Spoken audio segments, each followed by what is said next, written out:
நற்பை வணக்கம். மீண்டும் உங்களை சந்திப்பதில் மிக்க மகிழ்ச்சி. எல்லோரும் எல்லாம் பற்றி இன்பற்று வாழ வேண்டும். நடப்பை அனைத்து நல்லதாக இருக்கட்டும். சகலமும் வசி வசி, சர்வமும் வசி வசி. நம்முடைய சேனலில் ஒவ்வொருடைய பிறந்த நாம யோகத்தை பார்த்துட்டு வந்துட்டு இருக்கிறோம். யோகம் என்பது பஞ்சாங்கத்தில் 4ஆக வருவது. முதலில் பஞ்சாங்கம் அனைவருமே படித்திருக்க வேண்டும், படிக்க வேண்டும், வீட்டில் இருக்க வேண்டும்ங்கிறது முன்னோர்கள் வகுத்து கொடுத்தது. காஞ்சி மகா பெரியவார் நமக்கு சொன்னது. சரி, பஞ்சாங்கம் நம்ம எல்லார் வீட்லையும் இருக்கா அப்படிங்கிறது ஒரு கேள்விக்குறியாக இருந்தாலும் காலண்டர்னு ஒன்று இருக்குது. அதில் அந்த பஞ்சாங்கங்களும் தினந்தோறும் வந்துட்டு தான் இருக்கும். அதை படிக்கலாம். முதல்ல இந்த யோகங்கிறது எப்படி அப்படின்னா, வான் மண்டலத்தில் சந்திரன் சூரியனுடைய அவருடைய பயணத்துடைய சுற்றளவு ஒரு 360 டிகிரி. அதை ஒரு 24 வகுத்தோம்னா 13 டிகிரி 20 நொடிகள் கொண்டது ஒரு யோகம். மொத்தம் 27 யோகங்கள் உண்டு. அதில் ஏதாவது ஒரு யோகத்தான் நம்முடைய நாம யோகமாக நம்ம பிறந்திருப்போம். அந்த வகையில் இன்று நாம் பார்க்க இருப்பது சௌபாக்கியம். சௌபாக்கியம் என்ற வடமொழிக்கு சௌ என்றால் 100, பாக்கியம் என்றால் கொடுப்பனை. பாக்கியம் இருந்தால் தான், கொடுப்பனை இருந்தால் தான்ப்பா எல்லாம் கிடைக்க முடியுமாங்க இல்லையா? பாக்கியம் இருந்தால் தான் அப்படிங்கிற மாதிரி சௌபாக்கியம் அப்படிங்கிற யோகம் சுபயோகம். இந்த யோகத்தில் சுபகாரியங்கள் செய்யலாம். சௌபாக்கியத்தில் பிறந்தவர்களுடைய வைத்துக்கொண்டு அவர்களுடைய முன்னிலை சுபகாரியங்கள் செய்தாலும் சிறப்பாக இருக்கும். ஒரு யோகத்தில் பிறந்ததுமே ஒரு சிறப்பு இருக்குங்க. அந்த யோகத்துடைய நபர்களை வைத்துக்கொண்டு நம்ம ஒரு சுபகாரியம் செஞ்சாலும் ஒரு சிறப்பான பலன் உண்டு.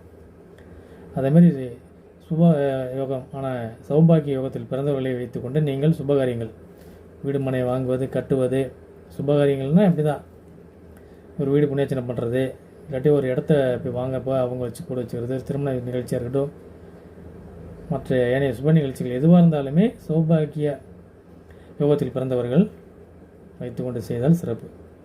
சௌ என்றால் 100, பாக்கியம் என்றால் கொடுப்பனை.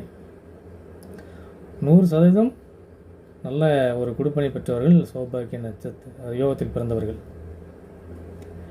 இவர்களுக்கான தெய்வம் எப்படி பார்த்துட்டிங்கன்னா சுக்கிரன். சுக்கிரனாலே மகாலட்சுமியுடைய கடாட்சம் அம்சம் புரிஞ்சவர்களாக இருப்பார்கள். எப்பொழுதும் மகிழ்ச்சியாக இருப்பார்கள், கலகலப்பாக இருப்பார்கள். வார்த்தைகள் அனைத்துமே வாயிலிருந்து வருகின்ற வார்த்தைகள் அனைத்துமே நல்ல வார்த்தைகளாக இருக்கும்.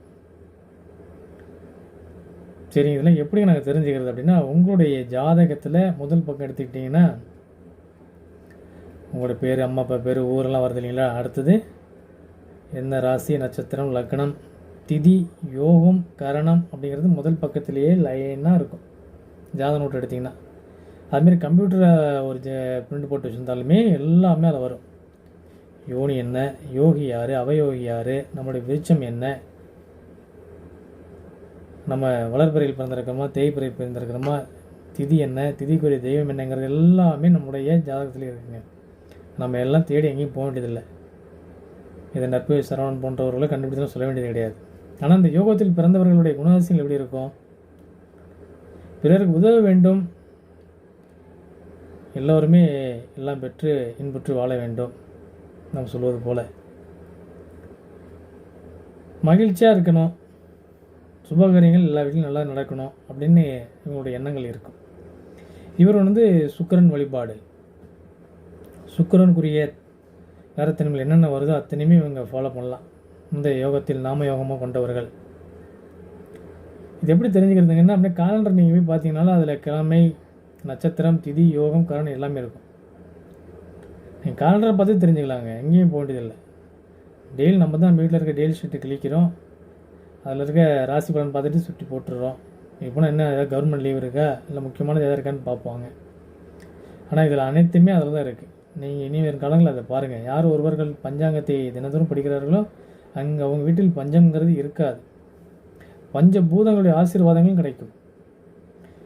பஞ்சாங்கிறது என்ன நினச்சிட்டு இருக்கிறீங்க? ஆகாய தத்துவம், இந்த பஞ்சபூதங்களுடைய தத்துவம் தாங்க. நீர், நெருப்பு, காற்று, இது எல்லாத்துடைய தத்துவத்தில் இருந்தால் அந்த பஞ்சாங்கம். பஞ்ச அங்கங்களும் கொண்டது பஞ்சாங்கம். அது 4ஆக வருவது தான் யோகம். சௌபாகிய யோகத்தில் பிறந்தவர்கள் மகாலட்சுமி வழிபாடு செய்யலாம். சுக்கிரனுக்கு பிரதான கோயில்கள் எங்கே இருக்குன்னு பார்க்கணும். நீங்கள் ஸ்ரீரங்கம் போனீங்கனாலே சுக்கிரனுடைய ஆக்டிவ் ஆவார். அதேமாரி கும்போணம் பக்கத்தில் திருவெள்ளியங்குடி, அதுக்கடுத்து பார்த்தீங்கன்னா கஞ்சனூர், இது அனைத்துமே சுக்கிரன் கூடிய ஸ்தலங்களை எடுத்துக்கலாம். நம்ம பெருமாள் மகாலட்சுமியோட ஆசீர்வாதங்கள் நம்மளுக்கு இருந்தாலே போதும், மகாலட்சுமி கடாச்சாரம் இருந்தாலே போதும்.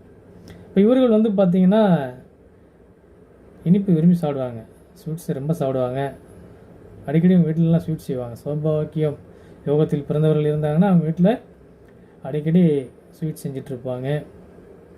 உணவுக்கு ஃபஸ்ட்டு ப்ரிஃபரன்ஸ் கொடுக்குறதுல ஸ்வீட் வந்து ஃபஸ்ட்டு ப்ரிஃபரன்ஸாக இருக்கும். உணவு பதார்த்தங்களில் ஒரு முக்கிய இடத்தில் இனிப்பு பலகாரங்கள் இருக்கும். ஒரு லைட் புளிப்பும் ஒரு இனிப்பும் கலந்த மாதிரியான உணவு, அதுதான் ஆரஞ்சு மிட்டாய், அதுதான் சுக்கிரன்.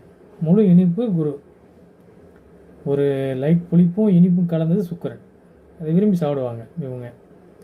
அப்போ இந்த நாம யோகத்தில் பிறந்தவர்கள் மகாலட்சுமி வழிபாடு செய்வது, மருதாணி போடுவது, பிற உயிரினங்களுக்கு வந்து இனிப்பு பதார்த்தங்களை கொடுப்பது, பறவைகளுக்கு, புறாவுக்கு உணவளிப்பது. புறாங்கிறது பார்த்திங்கன்னா சுக்கிரனுடைய காரத்தன்மையில் வரும். இதே போன்ற விஷயங்கள்லாம் வந்து சௌபாகிய யோகத்தில் பிறந்தவர்கள், நாம யோகமாக கொண்டவர்கள், இதெல்லாம் வந்து நீங்கள் ஃபாலோ பண்ணிட்டீங்கனாலே உங்களுக்கு சிறப்பான பலன்களை தரும்.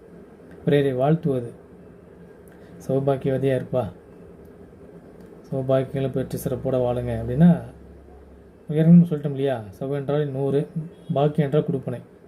இந்த ஒரு நல்ல கொடுப்பனைகளை பெற்று நலமுடன் வாழ்க அப்படிங்கிற வார்த்தையெல்லாம் நீங்கள் அடிக்கடி சொன்னீங்கனாலே உங்களுக்கு சிறப்பான, உங்களுக்கு நல்ல பலன்களை தரும். நீங்கள் பிறரை வாழ்த்தினீங்கனாலே நீங்கள் வாழ்த்தப்படுவீர்கள், கொடுத்தால் பெறுவீர்கள், வாழ்த்தினால் வாழ்த்தப்படுவீர்கள். இதுதான் பிரபஞ்சத்துடைய விதி. நம்ம எல்லாம் வாங்குறதுல இருக்கிற ப்ரிஃபரன்ஸ் கொடுக்குறதுல எதுவும் இல்லை. அது அன்பாக இருக்கட்டும், அது நல்ல ஆசைகளாக இருக்கட்டும், அது ஒரு பொருளாக இருக்கட்டும், எதுவாக இருந்தாலுமே கொடுத்து பெறுங்கள், அது பெருகும். வாழ்த்துங்கள், வாழ்த்தப்படுவீர்கள், பாராட்டினால் பாராட்டப்படுவீர்கள். இது அனைவருக்குமே பொருந்தும். இப்போ சௌபாகிய யோகத்தில் பிறந்தவர்கள் சுக்கிரன் வழிபாடு செய்யுங்கள்.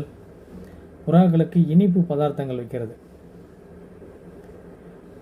புறாக்கள் இருக்கிற இடத்துல கொண்டு போய் நீங்கள் ஸ்வீட் ஏதாவது கொடுக்கறது, லட்டு பூந்தியை உதிர்த்து கொண்டு போய் அதுங்களுக்கு போடுறது, இது அனைத்துமே நல்ல பலன்களை தரும். இதுவரை சௌபாகிய யோகத்தில் பிறந்தவர்களை பற்றி பார்த்தோம். மீண்டும் இதே போன்று ஒரு நல்ல வீடியோவில் உங்களை சந்திக்கிறேன். அதுவரை உங்களிடம் விடைபெறுவது நான் உங்கள் நற்பவி சரவணன். நன்றி, மகிழ்ச்சி, வணக்கம், நற்பவி.